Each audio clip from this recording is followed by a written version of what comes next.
In this video, we will be going over Lagrange multipliers. This video is meant to be a general overview of Lagrange multipliers. If you want a more detailed video on how to use Lagrange multipliers, there will be one soon, but until then, you need to go with this video. Well, in this example, we will consider the ball u is defined as x squared plus y squared plus z squared is less or equal than 1. And the function we want to minimize is f of x, y, and z is equal to 1 minus x squared minus y squared plus 4x. But before we start with the calculations, a typical exam question that might come up in your exam is, why do we even know that our function f attains a minimum and a maximum in u bar? We know that it attains an absolute maximum and minimum because f is continuous and u bar is compact. So it must take a maximum and a minimum. But for now, enough talking and let's do some math.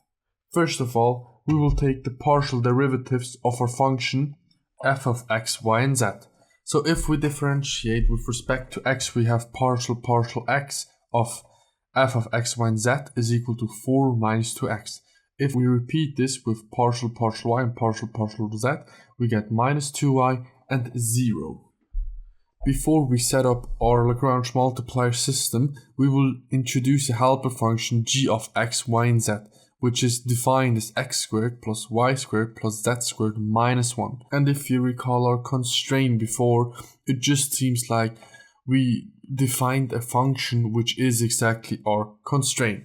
Now we can finally use our Lagrange multiplier. We introduced our helper function, which is just the constraint, and now we will take our function, which we should minimize, and we subtract the partial derivatives of our helper function multiplied by lambda, which is our Lagrange multiplier. This is just the definition of Lagrange multiplier. If we do the calculations, we can set up our system of equations, which looks as follows. 4 minus 2x minus 2 lambda x is equal to 0.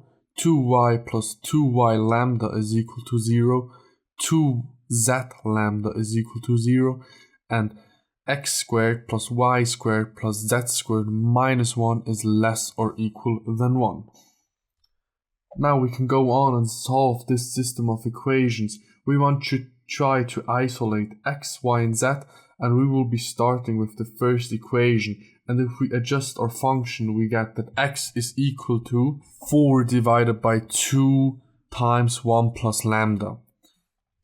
We can safely assume that lambda is not minus 1, but we need to keep that in mind. And if it turns out that lambda is indeed minus 1, we will need to go back and change the calculations.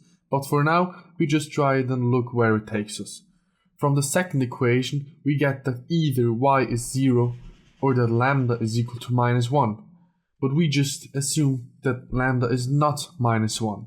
So we have to go with y is equal to 0. From the third equation, we instantly see that either lambda needs to be 0 or that z is equal to 0. But when lambda is equal to 0, then we would have that y is equal to 0 and that x is equal to z, which is not in u. So we know that lambda cannot be 0, which then implies that z is equal to 0.